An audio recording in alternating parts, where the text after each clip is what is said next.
Hello everyone, welcome back on my YouTube channel. Environmental science में आज की slide में जो हम टॉपिक डिस्कस करने जा रहे हैं वो है वाइल्ड लाइफ प्रोटेक्शन एक्ट 1972। ठीक है, तो आज की स्लाइड से हम डिस्कस करेंगे वाइल्ड लाइफ प्रोटेक्शन एक्ट को। इससे हमने एनवायरमेंट प्रोटेक्शन एक्ट कवर कर लिया है। अगर आपको उसमें कोई डाउट हो, कोई क्वेरी हो, तो आप दोबारा से उन टॉपिक्स में डिस्कशन कर सकते हो। ठीक है, so now in this slide we will discuss on about the wild life protection act, features, objectives. ठीक है, कौन कौन से इसके मेन ऑब्जेक्टिव्स थे, क्यों इसको कंस्टिट्यूट किया गया, क्या उसके पीछे रीजंस थे, क्या इसके मेन ऑब्जेक्टिव हैं, और साइलेंट फीचर्स के बारे में। So let's cover. The Indian parliament enacted the wild life protection act in 1972। ठीक है, तो 1972 में वाइल्ड लाइफ प्रोटेक्शन एक्ट बनाया गया और सर्टेन प्रोविज़न्स इसमें इंक्लूड किए गए। ठीक है, और इन सब प्रोविज़न्स को स्टेट्स और यूनियन टेरिटरीज़ में अप्लाई किया गया। ठीक है, तो जैसे कि हम बात करें वाइल्ड लाइफ प्रोटेक्शन एक्ट की, तो इससे पहले हम बात करते हैं बायोडाइवर्सिटी की। Biodiversity means varieties of life living on the earth. ठीक है, तो देखिए इंडिया, अगर मैं अपनी कंट्री की बात करता हूँ तो हमारे यहाँ अगर मैं किसी भी एक पर्टिकुलर इकोसिस्टम की बात करता हूँ तो उसमें number of living being survive करते हैं। ठीक है, तो आप देखते हो बहुत सारे जीव जंतु वहाँ रहते हैं। ठीक है, बहुत सारे जानवर, बहुत सारे पक्षी, उनकी जातियाँ, उनकी प्रजातियाँ उसमें निवास करती हैं। अब ऐसे में हम बात कर रहे हैं, जैसे जैसे एनवायरमेंटल इश्यूज़ बढ़ते जा रहे हैं तो जो ये स्पीशीज़ हैं इनकी कम्युनिटी पॉपुलेशन, ठीक है, तो बहुत सारी स्पीशीज़ ऐसी हैं जो एक्सटिंक्ट होती जा रही हैं, यानी कि विलुप्त होती जा रही हैं। ऐसी तरीके से आप देखिए इंडिया की मैं बात करूं तो बहुत सारे ऐसे एनिमल्स हैं जिनकी जातियां, प्रजातियां विलुप्त हो गई हैं। ठीक है, तो उनको प्रोटेक्शन करने के लिए इस एक्ट की शुरुआत की गई, ताकि हम इस तरीके से जो स्पीडली जो एक्सटिंक्शन हो रहा है उसको रोकें, और ये जितने भी ये नंबर ऑफ़ लिविंग बीइंग्स हैं इनको हम प्रोटेक्ट और प्रिजर्व करके रख सकें। ठीक है, तो इसी मेन पर्पस के साथ 1972 में वाइल्ड लाइफ प्रोटेक्शन एक्ट को स्टार्ट किया गया, केम इनटू फोर्स। ठीक है, और जैसे कि यहाँ पे लिखा हुआ है, which provides for the safe guard and protection of the wild life. ठीक है, तो यहाँ पे मैं किसकी बात कर रहा हूँ, here I am talking about both animal and plants. ठीक है, तो यहाँ पे मैं लिविंग बींग्स की बात कर रहा हूँ, जीव जंतुओं की भी बात कर रहा हूँ, और प्लस प्लांट्स की भी बात कर रहा हूँ, जिसको यहाँ पे फ्लोरा एंड फौना में शो किया गया है। ठीक है, तो बहुत सारे ऐसे प्लांट्स हैं जो हमारे लिए बहुत ज़्यादा यूज़फुल होते हैं, एज अ मेडिसिन बहुत ज़्यादा इंपॉर्टेंट रोल प्ले करते हैं। तो बहुत सारे ऐसे प्लांट्स हैं जो एक पर्टिकुलर इकोसिस्टम में ख़त्म हो जाते हैं, चाहे उसके पीछे कोई भी रीज़न हो सकता है। ठीक है, कोई एनवायरमेंटल इश्यू हुआ या कोई हार्मफुल इफ़ेक्ट उस इकोसिस्टम पे पड़ा, जिसकी वजह से बहुत सारे जीव जंतु या फिर पेड़ पौधे वहाँ पे नष्ट हो गए। ठीक है, तो उन्हीं को प्रोटेक्ट करने के लिए वाइल्ड लाइफ प्रोटेक्शन एक्ट की शुरुआत की गई। So this is important legislation and form an integral part of the environment and ecology. This act provide for the protection of the country wild animals. ठीक है, तो इस एक्ट को जो बनाया गया उसके बाद इसका जो मेन रोल प्ले किया गया वो जितने भी वाइल्ड एनिमल्स हैं उनके प्रोटेक्शन के लिए। क्योंकि पहले क्या होता था, अगर मैं बात करूं 1972 से पहले की, तो बहुत सारे ऐसे एनिमल्स हैं जो मर जाते थे या मार दिए जाते थे हंटिंग, शिकार के रूप में या फिर किसी अदर, ठीक है, फॉर्म में। So and plant species in order to ensure environmental and ecology security. ठीक है, तो यहाँ पे हम बात कर रहे हैं कि भी the act provide the protection, ठीक है, protection wild animal, birds, plants, ताकि हम अपने एनवायरनमेंट को प्रिजर्व, प्रोटेक्ट करके रख सकें और एक प्रॉपर जो इकोसिस्टम है उसको मेंटेन करके रख सकें। स्टूडेंट्स, एक चीज़ और ध्यान दीजिए, जैसे कि हम जानते हैं, ऑलरेडी हम डिस्कस कर भी चुके हैं कि भाई जितने भी एक इकोसिस्टम है और उस इकोसिस्टम में आप देखिए नंबर ऑफ़ लिविंग ऑर्गेनिज्म वहाँ पे सर्वाइव करते हैं, ठीक है। तो वो सर्वाइव करने के लिए आपस में इंटरडिपेंडेंट होते हैं। जैसे कि हमें पता ही है कि भाई जो प्राइमरी कंज्यूमर्स होते हैं, सेकेंडरी कंज्यूमर्स होते हैं, कंपोजर्स होते हैं, ठीक है। तो ये आपस में अपने फूड के लिए आपस में इंटरडिपेंडेंट रहते हैं। कुछ एनिमल्स ऐसे होते हैं जो पेड़ पौधे खाते हैं। अब सोचिए अगर पेड़ पौधे ही नहीं होंगे तो एनिमल्स किस तरीके से सर्वाइव करेंगे, यानी कि प्राइमरी कंज्यूमर्स। अब जब प्राइमरी कंज्यूमर्स सर्वाइव नहीं कर पाएंगे तो सेकेंडरी कंज्यूमर्स कैसे सर्वाइव करेंगे, क्योंकि सेकेंडरी कंज्यूमर्स प्राइमरी कंज्यूमर्स पे डिपेंड करते हैं अपने फूड के लिए, ठीक है। तो ये पूरा इकोसिस्टम और ये चेन को मेंटेन करने के लिए भी इस एक्ट ने मोस्ट इम्पॉर्टेंट रोल प्ले किया। Okay, so among other things, the act lay down restrictions and hunting animal species, ठीक है। इस एक्ट के बाद बहुत सारे restrictions लग गए और hunting prohibited हो गई। The act was last amended in 2006, ठीक है। तो 2006 में इस एक्ट में कुछ अमेंडमेंट किए गए, कुछ प्रोविजंस को इस एक्ट में इंक्लूड किया गया।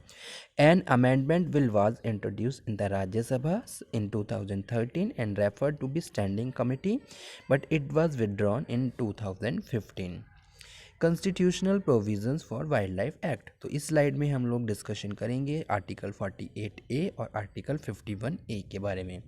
So let's cover Article 41A of the Constitution of India direct the state protect and improve the environment and safeguard wildlife forest, ठीक है। तो इसमें बात कर रहे हैं कि भी आर्टिकल 48 जो कि स्टेट करता है, स्टेट प्रोटेक्ट और इम्प्रूव एनवायरनमेंट को प्रोटेक्ट करो, इम्प्रूव करो, और जो वाइल्ड लाइफ है उनको सेफ्टी और सिक्योरिटी प्रोवाइड करवाओ, ठीक है। देखिए आज के टाइम में क्या है, अर्बनाइजेशन करने के लिए हम बहुत सारे जंगलों को ख़त्म करते जा रहे हैं, लेकिन हम ये भूल जाते हैं कि भाई उन फॉरेस्ट में बहुत सारे लिविंग बींग सर्वाइव करते हैं, उनके हैबिटेट्स होते हैं, ठीक है।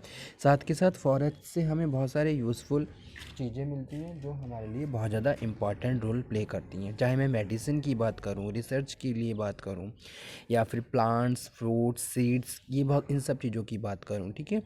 लेकिन अगर हमने फॉरेस्ट को ख़त्म कर दिया तो ये सारी चीज़ें भी उसी के साथ नष्ट हो जाती हैं। So this article was added to the constitution by the 42 amendment in 1976। Article 58 states fundamental duties of the people of India, ठीक है। तो इसमें क्या किया है, इसमें लोगों की ड्यूटीज़ के लिए भी एक्सप्लेनेशन दिए गए हैं, कुछ ड्यूटीज़ इम्पोज की गई हैं people of India. One of them is to protect and improve the natural environment. उनमें से एक है भी हमें खुद भी अपने जो हमारा एनवायरनमेंट है उसको प्रोटेक्ट करके रखना है, उसको प्रिजर्व करके रखना है, ठीक है। हालांकि आज के टाइम में बहुत सारे प्रोग्राम्स कंडक्ट किए जाते हैं ताकि लोगों को अवेयर किया जा सके, और बहुत सारे ऐसे ड्यूटीज़ हैं जो हम लोगों को अवेयर करते हैं, ठीक है। And people must take initiative at their hand. उनको खुद से भी अपने अपने हैंड पे कुछ इनिशिएटिव्स लेने चाहिए ताकि वो अपने आसपास के एरिया और एनवायरनमेंट को प्रोटेक्ट करके रख सकें, ठीक है। Students, day to day life में हम बहुत सारी ऐसी एक्टिविटीज़ परफॉर्म कर जाते हैं जिसका एक एडवर्स इफेक्ट हमारे एनवायरनमेंट पे पड़ता है, लेकिन हमें क्या करना है, हमें उन सभी एक्टिविटीज़ को रोकना है ताकि उसका एक नेगेटिव इफ़ेक्ट हमारे एनवायरनमेंट पे ना पड़े और उस एनवायरनमेंट का अल्टीमेट नेगेटिव इफ़ेक्ट हमारे ऊपर या हमारी हेल्थ के ऊपर ना पड़े, ठीक है। सो यहाँ पे हम बात कर रहे हैं one of them is to protect and improve the natural environment including forest, lake, river, wild life and them compassion of the living creatures.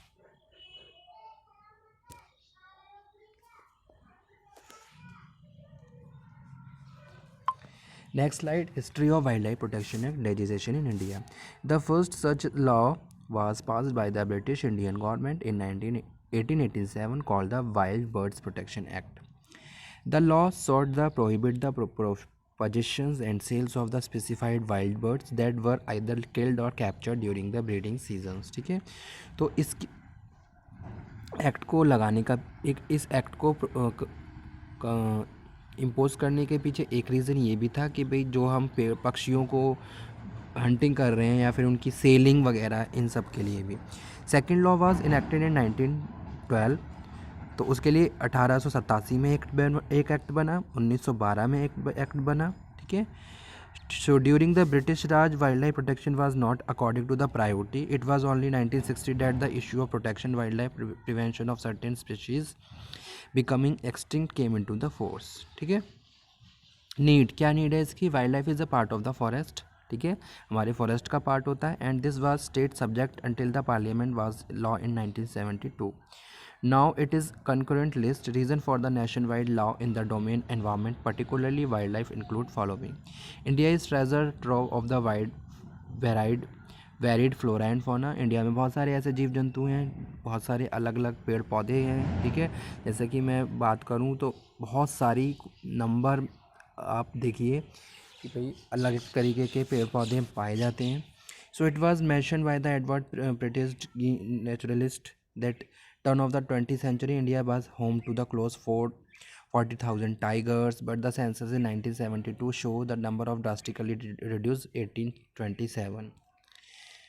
A drastic decrease in the flora and fauna can cause ecological imbalance. इससे क्या है, हमारा जो ecosystem है वो imbalance हो गया, which affect climate and ecosystem. Okay. Silent features of this act.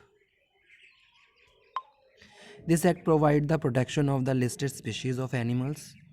तो एनिमल की स्पीशीज़ हैं उनको लिस्टेड किया गया है, बर्ड्स को, प्लांट्स को. Also the establishment of network of the ecological important protected area.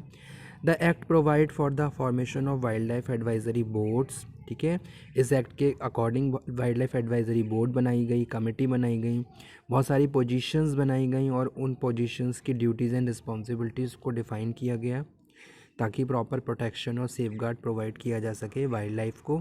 ठीक है, जैसे कि वार्डन हैं, उनके लिए कुछ पावर और ड्यूटीज़ असाइन की गई. So okay student,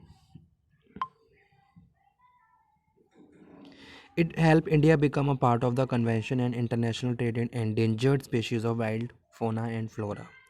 CITE is a multilateral treaty with the objective of protecting endangered animal and plants. ठीक है, तो बहुत सारे ऐसे एनिमल्स हैं जो बहुत स्पीडली एक्सटिंक्ट हो रहे हैं, तो उनको IUCN की रेड लिस्ट में रखा जाता है ताकि उनका स्पेशल प्रिजर्वेशन और प्रोटेक्शन किया जा सके. ठीक है, तो इस स्लाइड में हम इतना ही डिस्कशन कर रहे हैं. नेक्स्ट स्लाइड में हम इसी को कंटिन्यू करेंगे, वाइल्ड लाइफ प्रोटेक्शन एक्ट को, और इस एक्ट के नेक्स्ट सब टॉपिक्स को डिस्कशन करेंगे. Okay student, thank you very much. अगर आपको कोई डाउट हो, कोई क्वेरी हो तो आप दोबारा से डिस्कशन कर सकते हो. Thank you.